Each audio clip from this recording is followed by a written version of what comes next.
Fake chicken eggs are becoming a problem in China. They are made to look like the real thing from a mixture of resin, coagulant and starch, complete with pigment for color as well as a counterfeit shell.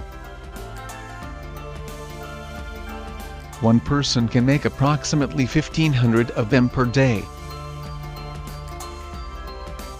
These are cheaper to make than to keep chickens, which also means they are sold for cheaper.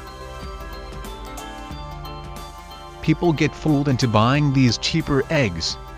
The eggs are not for human consumption and can cause various health issues. Do not get fooled into buying these fake Chinese eggs.